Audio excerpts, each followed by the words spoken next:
Hello friends, welcome to my YouTube channel English with Maya. And कैसे हैं सभी लोग? आई होप अच्छे होंगे फ्रेंड। तो फ्रेंड, आज से हम लोग पढ़ेंगे इंग्लिश लिटरेचर में जो एमआरएस में जितने भी राइटर्स हैं उनके मिक्स्ड क्वेश्चंस को। ओके फ्रेंड, चाहे वो लिटरेरी टर्म से हों या फिर उनके जितने भी राइटर्स हैं, modern age, restoration age, Victorian age, है ना, एलिजाबेथन एज, सारे मिक्स्ड क्वेश्चंस हम लोग पढ़ने वाले हैं। तो ये सीरीज कम से कम आपके 700 क्वेश्चन को कवर करेगी। ओके, तो कोशिश करेंगे एक क्लास में जितने से ज़्यादा क्वेश्चन हम लोग अटेंड कर पाएँ। ओके फ्रेंड, तो चलिए फ्रेंड, क्लास को स्टार्ट करते हैं। स्टार्ट करने से पहले अगर आप चैनल में नए हैं तो चैनल को सब्सक्राइब करें, लाइक करें, कमेंट करें, शेयर करें, और ये क्लास जितनी ज़्यादा हो सके आप अपने फ्रेंडों तक शेयर कर दीजिए ताकि सारे लोग जुड़ जाएं। तो चलिए फ्रेंड्स, क्लास को देरी ना करते हुए स्टार्ट करते हैं। देखते हैं आइए पहला क्वेश्चन। थोड़ा सा हम लोग इसको और बड़ा कर लेंगे। ओके,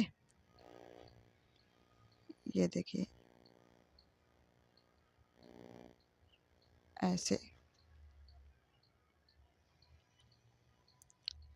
देखिए, which poem ends I shall but love thee better after death. I shall but love thee better after death, ये किस पोयम की लाइनें, मतलब कि लास्ट लाइनें हैं।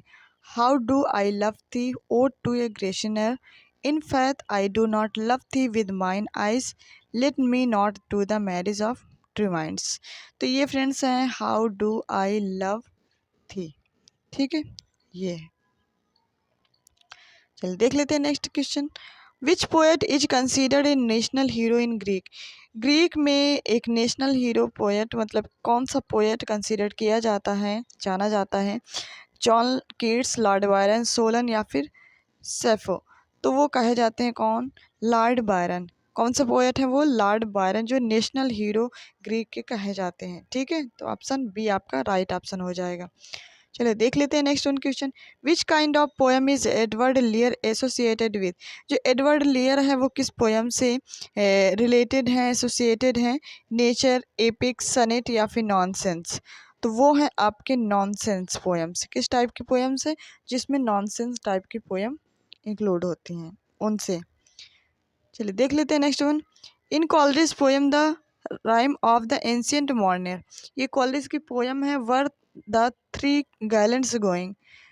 वर द थ्री गैलेंट्स, जो गैलेंट्स गोइंग है थ्री है, वो क्या है? A funeral, a wedding, a market to the race. तो वो है ए वीडिंग। क्या है? ए वेडिंग। सो राइट ऑप्शन बी हो जाएगा। चलिए देख लेते हैं नेक्स्ट वन क्वेश्चंस को। Harold Nicholson describe which poets as very yellow and glum, perfect manners। ये किसे कहा जाता है? हारोल्ड जो निकोल्सन थे उन्होंने डिस्क्राइब किया है एक पोएट को, जिससे बोला है a very yellow and glum, perfect manners. तो वो बोला है किसको फ्रेंड्स? टी.एस. इलियट। किसको?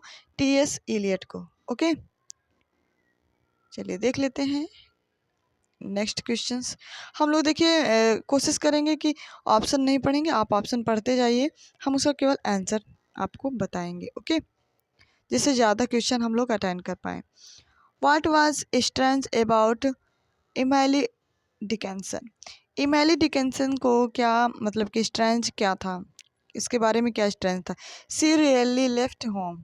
क्या थे? सी रियली लेफ्ट होम, इसका ये राइट ऑप्शन है। Rupert Brooke wrote his poetry during his conflict. अपने किस कॉन्फ्लिक्ट के दौरान उन्होंने अपनी पोइट्री को लिखा था? तो वो कॉन्फ्लिक्ट है फर्स्ट वर्ल्ड वार। क्या था? पहला जो विश्व युद्ध था उसके दौरान उन्होंने लिखा था क्या? अपनी पोइट्री को। ठीक है। Which poet laureate wrote about a church mouse.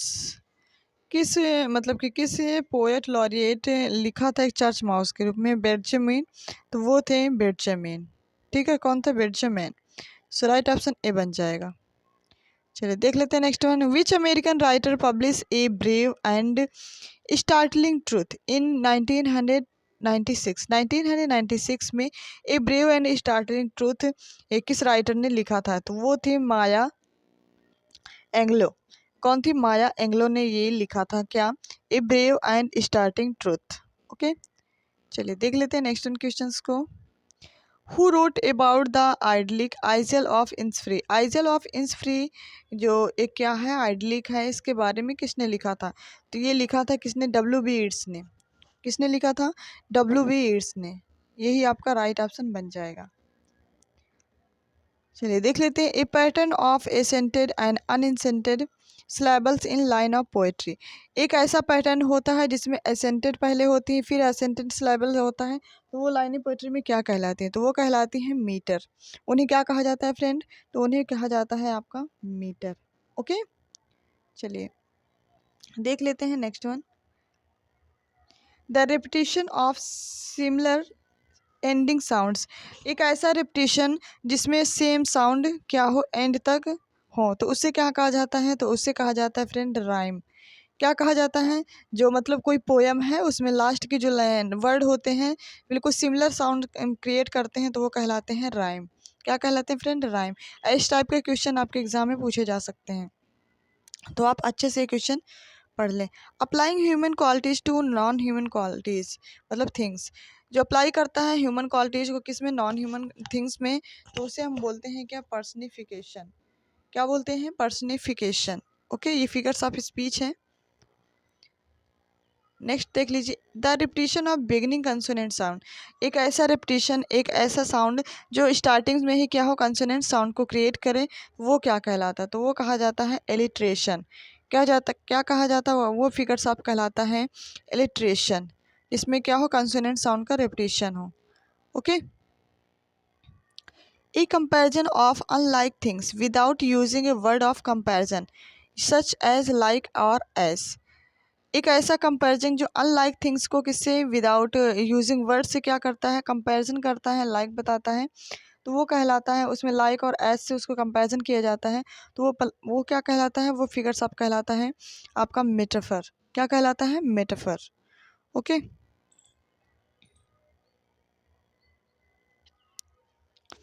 The comparison of unlike things using the word like और एज। मतलब अनलाइक थिंग्स से किससे यूज़ किया जाता है? लाइक और एज में कंपैरिजन किया जाता है, तो वो कहलाता है आपका सिमली में। क्या कहलाता है? शिमली। सारे फिगर्स ऑफ स्पीच हैं आपके। यूजिंग वर्ड्स और लेटर्स टू इमिटेट साउंड। मतलब कि ऐसे वर्ड यूज किए जाते हैं जिसमें क्या किया जाता है? लेटर को इमिटेट किया जाता है, कॉपी की जाती है, साउंड किया जाता है, तो उसे बोलते हैं ओनोमोटोपोइया। मतलब कि साउंड सजेशन से आप क्या देखते हैं? मतलब कि कोई वर्ड को लिया, लेटर को क्या करते हैं? इमिटेट करते हैं, तो वो कहलाता है आपका ओनोमोटोपोइया, जिससे फिगर्स ऑफ स्पीच है। ओके, चलिए देखते हैं next. A description that appeals to one of the five sense. एक ऐसा डिस्क्रिप्शन जिसमें एक से लेकर के 5 तक के सेंस मतलब कि क्या होते हैं? क्रिएट होते हैं, अपील्स होते हैं, तो वो कहलाती है इमेजरी। क्या कहलाती है? इमेजरी। उसे बोला जाता है फ्रेंड इमेजरी। नेक्स्ट देखिए। ए poem that tells a story with plot setting and character. एक ऐसी पोएम्स होती हैं जिसमें एक स्टोरी को नरेट किया जाता है, ठीक, कहीं मतलब कही जाती है किसके? विथ प्लॉट के द्वारा, एंड उसमें एक सेटिंग्स रखी जाती है और कैरेक्टर्स को मतलब कि बताया जाता है, तो वो पोएम कहलाती है नरेटिव पोएम। उसे क्या बोला जाता है फ्रेंड? Narrative poem. ये क्वेश्चन भी आपके एग्जाम में आ सकता है। ओके, चलिए देखते हैं नेक्स्ट उन क्वेश्चंस को। A poem with no metre और नो राइम। एक ऐसी पोएम जिसमें ना तो कोई मीटर होता है और ना ही कोई राइम होता है, तो वो पोएम कहलाती है आपकी फ्री वर्स। क्या कहलाती है friends? Free verse. So right option आपका 2 हो जाएगा। चलिए देख लेते हैं next one. A poem that generally has metre and rhyme. एक ऐसी पोएम जिसमें क्या है? जनरली मीटर भी होता है और राइम भी होता है, तो वो पोएम कहलाती है आपकी क्या? लिरिक कहलाती है। क्या कहलाती है? लिरिक। सो राइट ऑप्शन 1 बन जाएगा। 1 मिनट, देखते हैं नेक्स्ट क्वेश्चंस को। सिल्विया प्लैथ मैरिड विच इंग्लिश पोएट। सिल्विया प्लैथ ने कौन से इंग्लिश पोएट से अपनी शादी की थी, मैरिज की थी? तो वो थे ह्यूजेस। कौन थे? Hughes. Carl Sandburg planked whitefish contains what kind of imagery. जो कार्ल सैंडबर्ग ने लिखा है plank white field whitefish contains what kind of imagery, किस टाइप की इमेजरी है? तो ये है वार वाली इमेजरी। किस टाइप की? वार। ओके, चलिए देख लेते हैं नेक्स्ट उन क्वेश्चंस को। देखिए, which influential American poet was born a Long Island in 1819 में एक अमेरिकन पोएट थे जो लॉन्ग आइलैंड में क्या हुए थे, मतलब कि किस चीज़ से वो इन्फ्लुएंस हुए थे, किससे इन्फ्लुएंस हुए थे, कौन से अमेरिकन राइटर थे? तो वो थे आपके वाल्ट विटमैन। कौन थे? Volt Whitman. ओके, ये भी आपके एग्जाम में पूछा जाता है क्योंकि अमेरिकन राइटर है। In 1916 the Colossus was the first book of poems published by which poetess. 1960 में द कॉल्सेस एक फर्स्ट बुक लिखी गई पोएम्स की जो पब्लिश करवाई गई किस किस पोएटिस के द्वारा?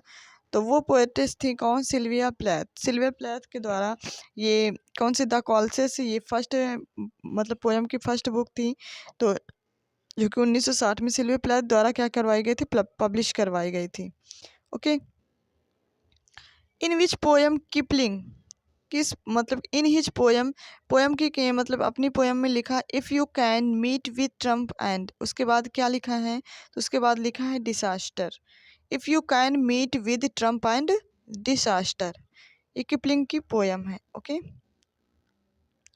विच of the following is not a literary device used for aesthetic effect in poetry?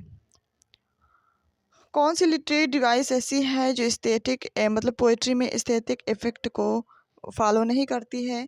तो वो एजोनेंस है जो फॉलो करती है, ओनोमोटोपोइया, राइम, ये तीनों ही फॉलो करती हैं। ग्रामर क्योंकि लैंग्वेज में आता है तो ये पोएट्री में फॉलो नहीं करता। सो राइट ऑप्शन आपका डी बन जाएगा। चलिए देख लेते हैं next one. True and false, writing predates poetry, ये ट्रू है कि फॉल्स है? तो ये आपकी फॉल्स है। Okay, what is the earliest surviving European poem? कौन सा मतलब क्या जो अर्लीस्ट सर्वाइविंग यूरोपियन पोएम थे वो था होमरिक एपिक। कौन सा था? Homeric epic. ओके, चलिए देख लेते हैं next one. Which of the following is not ए,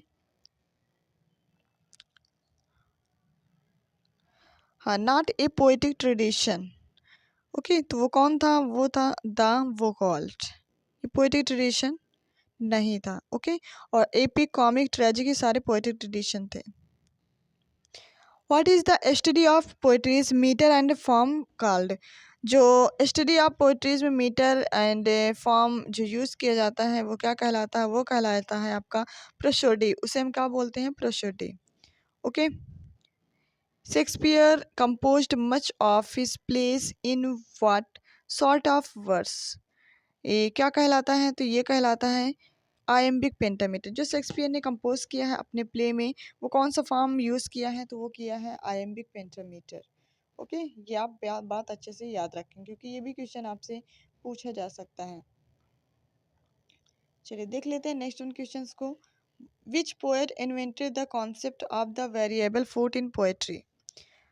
किस पोएट ने इन्वेंट किया था concept of variable foot in poetry में? ओके, तो वो थे विलियम कैरोल्स विलियम्स ने।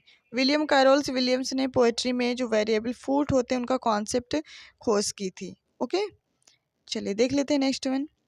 Who wrote this famous line? किसने ये फेमस लाइनें लिखी हैं? Cell I compare thee a summer's day, thou art more lovely and more temperate. Okay, तो ये लिखा है किसने? शेक्सपियर ने। किसकी लाइनें हैं फेमस? ये हैं आपके फेमस लाइनें हैं शेक्सपियर की। ओके, चलिए देख लेते हैं नेक्स्ट क्वेश्चंस को। From what century does the poetic form the folk ballad date? तो वो है आपका ट्वेल्थ है क्या, मतलब कि जो पोएटिक फॉर्म की जो फॉक बैलेड की डेट थी वो है 12th।